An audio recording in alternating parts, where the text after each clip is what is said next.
Welcome back to another Album Book Club interview. This week we're talking to Jaxson Tackett, a drummer and content creator in the Columbus music space. He's got a lot to say. Let's get to the music. So, we'll start with question one here. Question one. Yeah, which is, what is your favorite tip to give aspiring metal drummers? Honestly, the best advice I could give is practice as much as you can, like every day. As a aspiring metal drummer, I'm trying to grow out of the per se, I guess label of being a metal drummer and only a metal drummer, but I'd say practice every day as much as you can and practice different things other than just metal. I mean, that's made me grow as an artist and a musician overall. So practice like 3 to 5 hours a day if you can, as much as possible. Because if you don't, you get rusty, very rusty. And I've been on the bad end of the stick with that sometimes. So keep at it. Just consistency is key. That's literally it. So what got you into drumming? Funny enough, I was 5 years old. It was around when Rock Band, the game, was out. And my brother and sister really wanted to, get it for Christmas, whatever. And we did. And it was mainly for them because me as a 5-year-old, I probably wasn't even allowed to be around that kind of, I guess technology and games. But funny enough, I just started banging on the little tiny drum kit it used to have, and it was really bad. I used to break those all the time. But it was like tunes like Michael Jackson, Thriller, and probably Stone Temple Pilots. I can't really remember off the top of my head.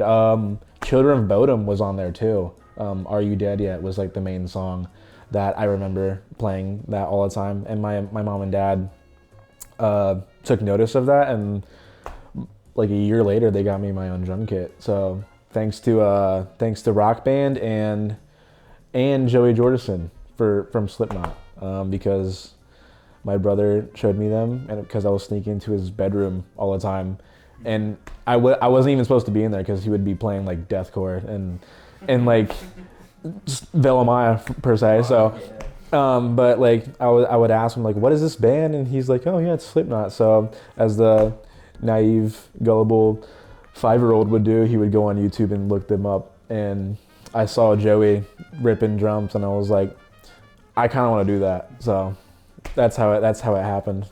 So what kit do you use now?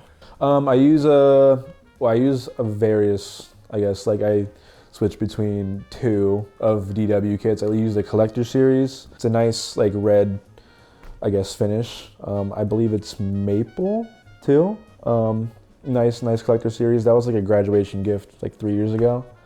And then now I use just a regular, I guess, I would say it's a beater kit per se, but it's a nice DW just standard edition 5-piece kit, which is nice matte black. So there's that. That's what I use now. So you recently posted that you're wanting to do just a lot more in the upcoming year. Can you talk about maybe what you're wanting to get into? Ooh, just touring, honestly. I've the last few years I've gotten to only tour twice, and the first time was a 5-date run, which was a whole week in a weekend maybe, and that was with my old band Jacketless, and we went on tour with Bill Murray before he kind of is touring with Sleep Token in Europe right now. Shout out to Will Carson. He's the G. I love you. But yeah, it was from 2021. That was the first time, and then recently this year with Massey.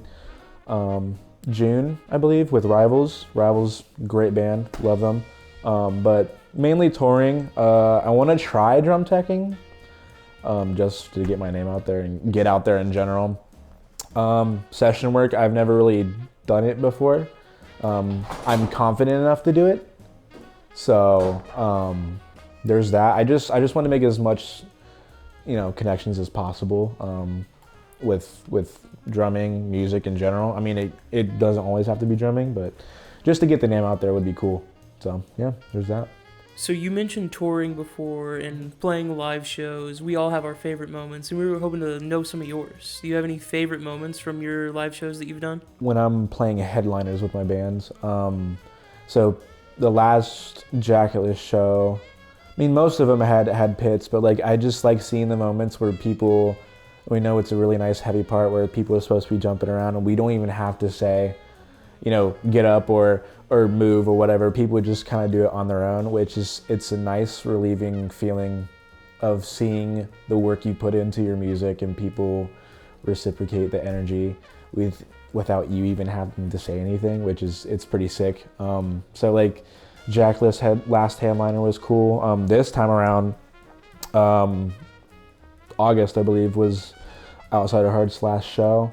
Last show of the year I should say, which was our headliner. But it was sick because just seeing all like the newer fans, supporters, all the homies we made this year too were there. So it was really cool seeing everyone being supportive and being a tight community and the local scene's blooming still. So it's nice seeing that. That's probably my favorite part about playing those shows, honestly. Speaking of community, with being a musician now kind of comes with being an influencer. Yeah. You do a lot of that. So what's it like balancing doing the music aspect with the social media? I don't know. It's weird. I'm still trying to adapt to it, honestly. I mean, doing social media stuff being an influencer per se I don't know. I feel like that term has just been beaten to death, honestly. And I wouldn't say hate, but like, I just don't like being in the category of that because it's so saturated, I feel like too. But you kind of have to get somewhere. So I don't know. I try to balance it as much as possible, and I try to not beat myself over the fact of me not uploading, every day. I mean, I've tried, but it's like at the same time, would I rather go crazy or would I rather be content with my uploading schedule or whatever? But I'm still trying to find out, find that out too with what is my algorithm, what is the best day to post, what is the best time to post. Like I still don't know for my audience still, and I'm still growing as an artist and an influencer.